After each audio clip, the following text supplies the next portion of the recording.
अब आता है हमारे पास टेट्रासाइक्लिन का ड्रग डिजीज इंटरेक्शन, सही है। तो हमारे पास TC मीन टेट्रासाइक्लिन को हम यूज़ करते हैं क्यूटेशन के साथ। अगर हमारे पास जो पर्सन है वो क्या है, लीवर इम्पेयरमेंट का अगर पेशेंट है, उसके अंदर हम क्यूटेशन के साथ यूज़ करेंगे।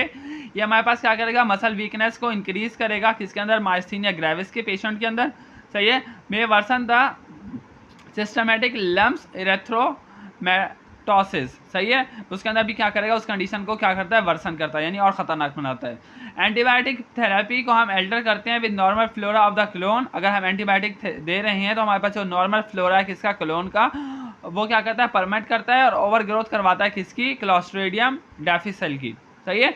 जो कि हमारे पास क्या करते हैं, those toxin is believed to be primary cause of antibiotic associated colitis होता है, सही है। तो हमारे पास जो अगर एंटीबायोटिक थेरेपी दे रहे हैं तो हमारे पास जो नॉर्मल फ्लोरा है किसका, बॉडी का, वो हमारे पास क्लोन का, वो क्या हो रहा है, डिस्टर्ब हो रहा है और हमारे पास क्या कर रहा है, वो टॉक्सिन प्रोड्यूस कर रहा है। वो जो टॉक्सिन है वो हमारे पास क्या करवाती है, एंटीबायोटिक एसोसिएटेड कॉलीटाइटस कॉज करवाती है। कॉन्ट्राइंडिकेशन क्या है, ये हम प्रेग्नेंट वुमेन्स और लैक्टेटिंग वुमेन्स के अंदर नहीं देते, सही है। एंड उन चिल्ड्रंस को भी नहीं देते क्योंकि उनके अंदर क्या करवाता है, ये डेवलपिंग किड्स के अगर कुछ चिल्ड्रन है उनके अंदर नहीं देंगे, क्यों, क्योंकि ये हमारे पास क्या करवाता है, परमानेंट स्ट्रेनिंग, यानी दांतों का पीलापन करवाएगा और possibly affect the growth of teeth and bone, और टीथ और बोन को क्या करेगा, अफेक्ट करेगा। Cause uses during first 12 week of pregnant does not appear to increase the risk of any major birth defect.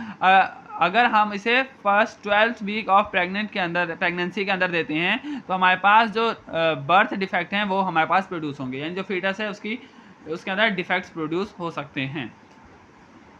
इसके क्लिनिकल यूज़ के अंदर क्या करते हैं, यूज़ करते हैं हम इसे गैस्ट्रिक और ड्यूरेनियल अल्सर के अंदर, जो कि हमारे पास H. पाइलोरी की वजह से होता है। ट्रीटमेंट ऑफ एक्नी के अंदर हम इसे यूज़ करते हैं। कम्बिनेशन देते हैं इसका हम, combination indicate for plague, tularemia and brucellosis, इसके अंदर भी हम इसके कम्बिनेशन के अंदर देते हैं। एक्सक्रीवेशन ऑफ ब्रोंकाइटिस के अंदर देंगे, यूरिनरी ट्रैक इन्फेक्शन के देंगे, कम्युनिटी एक्वायर्ड निमोनिया के अंदर देंगे, नॉन ट्यूबरकुलोसिस मायोबैक्टीरियल इन्फेक्शन के अंदर भी हम इसे प्रिस्क्राइब करते हैं।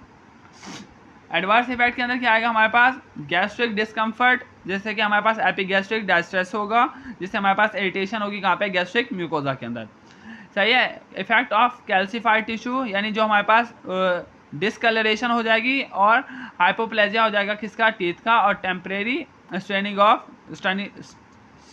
स्टंटिंग ऑफ ग्रोथ, यानी ग्रोथ रुक जाएगी और हमारे पास दांतों के अंदर क्या होगा, डिसकलरेशन प्रोड्यूस हो जाएगी। फेटल हेपेटोटॉक्सी, अगर हम इसे प्रेग्नेंट वुमेन को देते हैं जो कि हमारे पास अगर उसकी हायर डोज चली जाती है तो हमारे पास फेटल की हेपेटोटॉक्सिसिटी हो सकती है। फेटल हेपेटोटॉक्सी यानी खतरनाक किस्म की हेपेटोटॉक्सिसिटी हो सकती है।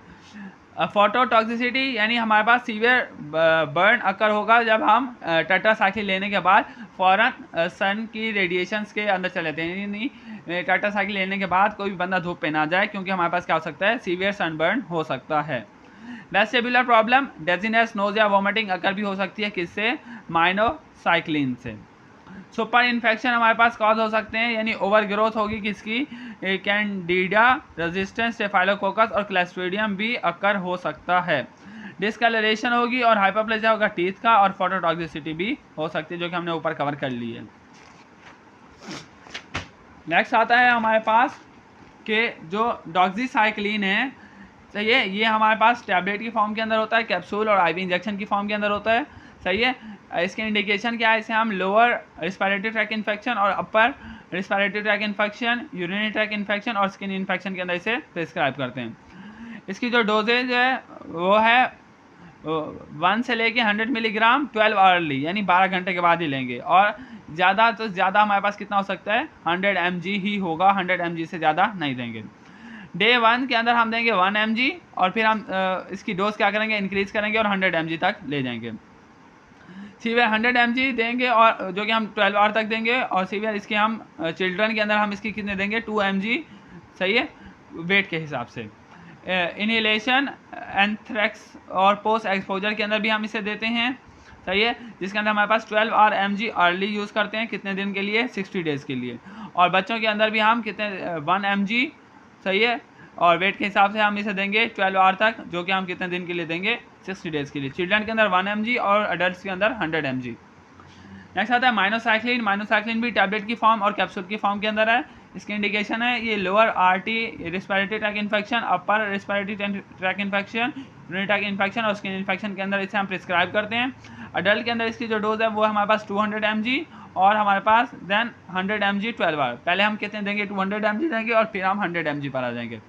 चिल्ड्रन के अंदर हमारे पास इसकी डोज है हमारे पास 4 mg पर kg और फिर हमारे पास 2 mg पर kg देते हैं 12 घंटे के इंटरवल के बाद।